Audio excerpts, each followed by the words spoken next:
আমার বিয়ে হলো বাবা মারা যাবার 1 বছর পরে। বিয়ের 5 মাস পরেই আমার জন্মদিন এলো। আমার স্বামী নিলয় জন্মদিনে আমাকে গিফট দিল একটা সোনার রিং আর একটা নীল রঙের শাড়ি, সাথে একটা কেকও আনলো সবাই মিলে খাওয়ার জন্য। সন্ধ্যায় উপহারের বক্স খুলতেই দেখলাম আমার শাশুড়ি আর ননদের চেহারায় যেন আষাঢ়ের মেঘ জমেছে। নিলয় আমাকে রিং পরিয়ে দিল। সবাই মিলে কেক খেয়ে যে যার রুমে চলে আসলাম। রাত্রে খাবার জন্য আমি সেই দিন fried rice, chilli chicken, chicken fry আর ভেজিটেবিল বানালাম। খেতে বসে শাশুড়ি আমাকে বললেন, রাইফা, নিলয়ের আনা শাড়িটি নীলাকে দিয়ে দিও, নিলয় তোমাকে আর একটা কিনে দেবে। নীলার খুব পছন্দ হয়েছে শাড়িটি। মায়ের বাধ্য ছেলে হওয়ায় নিলয়ও আমাকে বলল দিয়ে দিতে শাড়িটি। হাতে টাকা হলে নিলয় তোমাকে আর একটা কিনে দেবে। আমার চোখে ভেসে উঠল অনেক বছর আগের সেই দৃশ্য। আমি জোর গলায় বললাম, না মা, এই শাড়ি আমি দিতে পারবো না। এটা আমার গিফট, আমার স্বামী দিয়েছে। আপাকে ওনার ভাই না হয় কিনে দেবে হাতে টাকা এলে। বিস্ফোরিত চোখে সবাই মিলে আমার দিকে তাকালো। আমি শান্ত থেকে বললাম, আমার বাবার দীর্ঘদিনের শখ ছিল মায়ের জন্যে কচি কলা পাতার অরিজিনাল একটা জামদানি শাড়ির। বাবা একবার চাকরির সূত্রে টাঙ্গাইল গিয়েছিল। তাঁতিদের হাতে বোনা একটা কচু পাতা কালারের একটা জামদানি শাড়িও বাবা কিনে এনে দিয়েছিল আমার মায়ের জন্য। মায়ের গায়ের রং একেবারে ফর্সা, দুধে আলতা রং যাকে বলে। ছোটবেলায় স্নো হোয়াইটের গল্প শোনার পর আমি ভাবতাম আমার মাকে দেখলে স্নো হোয়াইটও লজ্জা পাবে। বাবাও তাই শখ করেই মায়ের জন্য শাড়িটি কিনে এনে দিয়েছিলেন। কিন্তু মায়ের ভাগ্য খারাপ, অথবা বলা যায় বাবার সাহসের অভাব। বাবা 3 ফুফুর জন্য 3টি জামদানি শাড়ি এনেছিলেন। দাদি এসব শাড়ি পরে না বলে দাদির জন্য একটা সুতির শাড়ি এনেছিলেন। কিন্তু দাদির পছন্দ হলো মায়ের জন্য নেওয়া শাড়িটি। সরাসরি বলেই বসলেন, আমার জন্য এইটা কেমন শাড়ি আনছস তুই আমির? না না, এইসব শাড়ি তো মজনুর বউ পিন্দে, মজনু রিক্সা চালাইয়া এমন শাড়ি কিনে, ওর বউয়ের লাগা। আমার পোলা তো রিক্সা চালায় না। আমি তোর বউয়ের জন্য আনা শাড়িটাই নিমু, ওইটা আমার ভাল লাগছে। বাবা মায়ের মুখের দিকে তাকালেন একবার।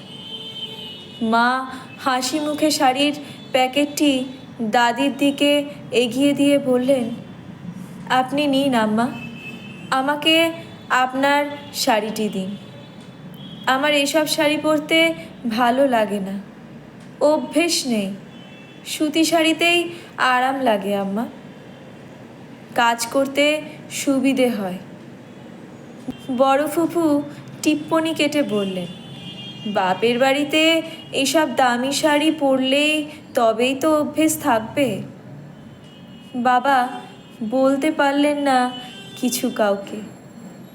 তখন আমার বয়স কত আর, 15 বছরের আমি স্পষ্ট দেখলাম মায়ের বিবর্ণ হাসি মুখ,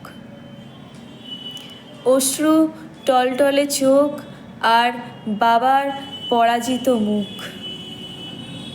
পরের ঈদেই দাদি শাড়িটি বড় চাচিকে দিয়ে দিলেন, ওনাকে এসব পরতে ভালো লাগে না বলে। বাবা অ্যাক্সিডেন্টে পা হারালেন সেই বছর।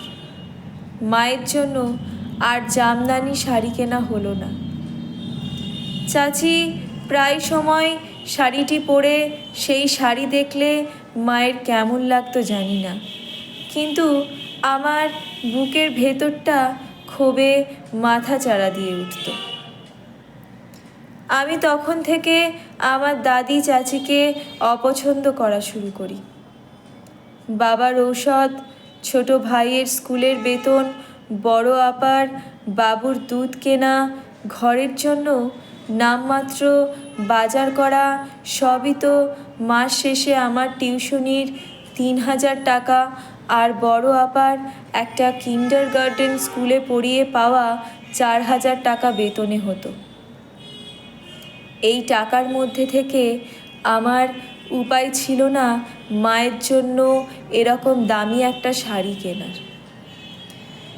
মাঝে মাঝে বাবার ঔষধ শেষ হয়ে গেলে বাবা সবার আড়ালে আমার দুহাত চেপে ধরে বলতেন, আমার আর ঔষধ লাগবে না রে মা, তুই কয়েক মাসের ঔষধের টাকা জমিয়ে তোর মাকে একটা জামদানি শাড়ি কিনে দিবি মা। আমার খুব শখ ছিল তোর মাকে এই শাড়িতে দেখার। আমি বাবাকে মৃদু ধমক দিয়ে চুপ করিয়ে দিতাম। বাবা দীর্ঘশ্বাস ফেলে বলতেন, আমি কোনোদিনও তোর মাকে কিছু দিতে পারলাম না রে মা। আমি একজন অযোগ্য স্বামী আর একজন অযোগ্য পিতা। আমার জন্য আর টাকা নষ্ট করিস না। বাবার কথাকে আমি পাত্তা দিতাম না। তবে বাবা ঘুমিয়ে গেলে মাঝে মাঝে বাবার পায়ের পাশে বসে বলতাম, তুমি আমার জন্মদাতা পিতা, তোমার জন্যই তো এই পৃথিবীতে আসতে পেরেছি আমি বাবা। বুক ভরে এই পৃথিবীর তাজা বাতাস শ্বাস নিতে পারছি। তুমি অযোগ্য নও বাবা, অযোগ্য আমি। তোমার একটা ইচ্ছে আমি পূর্ণ করতে পারছি না। বাবা মারা গেলেন সে বছরই। সাথে করে নিয়ে গেলেন এক বুক আফসোস। স্ট্রোক করে মারা গেলেন বাবা। মারা যাবার এক মুহূর্ত আগে আমার হাত শক্ত করে চেপে ধরে বাবা বললেন, মারে একটা শাড়ি। বাবা সেই অব্যক্ত কথা আমি জানি। বাবা মারা যাবার পর মা নিজেকে মুড়িয়ে নিয়েছিলেন বিবর্ণ বস্ত্রে। ইন্টার পাশ করার পর আমার একটা ছোট্ট চাকরি হলো। প্রথম কয়েক মাসের বেতন জমিয়ে আমি মায়ের জন্য একটা কচি পাতা কালারের জামদানি শাড়ি কিনেছিলাম। সেই শাড়ি বুকে জড়িয়ে ধরে মা বললেন, এখন আর কি হবে রে মা এই শাড়ি দিয়ে? আমাকে এই শাড়ি পরনে দেখতে চাওয়া মানুষটা তো আর নেই। এখন আমি অপেক্ষায় আছি কাফনের কাপড় পরার। আমার কান্নারা গলায় দলা পাকিয়ে আটকে ছিল। মা আর সেই শাড়ি কখনো পরেনি, আমরা আর জোর করিনি। মাঝে মাঝে মাঝরাতে দেখতাম মা সেই শাড়িটি জড়িয়ে ধরে ফুঁপিয়ে ফুঁপিয়ে কাঁদত। বাবা মারা যাওয়ার 8 মাস পর দাদি মারা যান।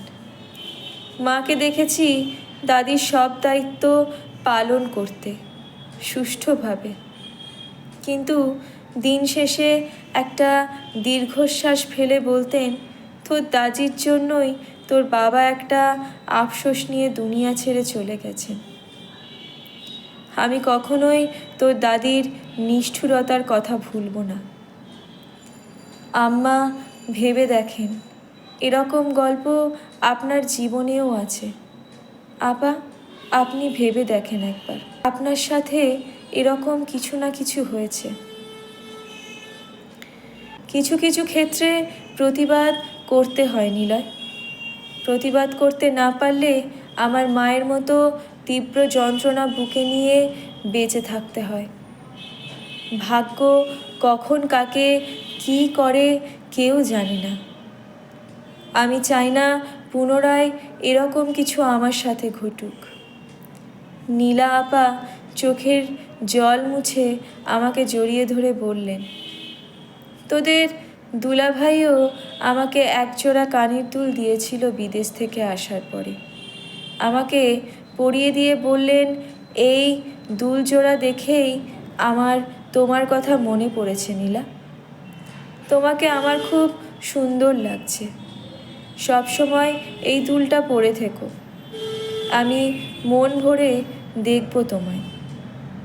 কিন্তু আমার শাশুড়ির সেটা পছন্দ হয়ে গেল। তোর দুলাভাইও মায়ের পছন্দ শুনে দিয়ে দিলেন।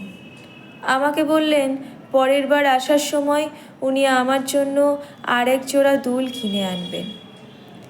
এমন না যে শাশুড়ির জন্য উনি কিছু আনেননি। ওনার জন্য একটা গলার চেন এনেছিলেন। তবুও আমার শাশুড়ি আমাকে দুল জোড়া দেননি। পরের বার তো উনি লাশ হয়ে ফিরলেন রে রাইফা। আজও আমার মনে পড়ে আমার স্বামীর পছন্দ করে আনা সেই দুলের কথা। সেই দুল আমার শাশুড়ি তার বড় মেয়ের ঘরের বড় নাতনিকে দিয়ে দিয়েছেন। আজও আমি মনে পড়লে আল্লাহকে বলি, আল্লাহ তুমি বিচার করো। আমার স্বামী শখ করে যে জিনিস আমার জন্য কিনে এনেছে, সেই জিনিস কেড়ে নিয়ে যে আমার স্বামীর শখ পূরণ করতে দেয়নি, তার বিচার করো। আমার বিরাট বড় ভুল হয়েছে, আমাকে মাফ করে দিস। সেদিন যদি আমার বাবা অথবা মা কেউ একজন জোর গলায় প্রতিবাদ করত, তাহলে আর বাকি জীবন দুজনকেই আফসোস করতে হতো না। নীলা আপার স্বামী যদি সেদিন তার মাকে বলতে পারতেন এটা আপার জন্যই এনেছেন, তবে আজ স্বামীর মৃত্যুর পরেও নীলা আপার সেই আফসোস থেকে যেত না। কিছু কিছু ক্ষেত্রে ছাড় দিতে নেই। প্রিয় মানুষের দেওয়া কিছু কিছু জিনিস ও একান্ত ব্যক্তিগত হয়, যার ভাগ কাউকে দেওয়া যায় না।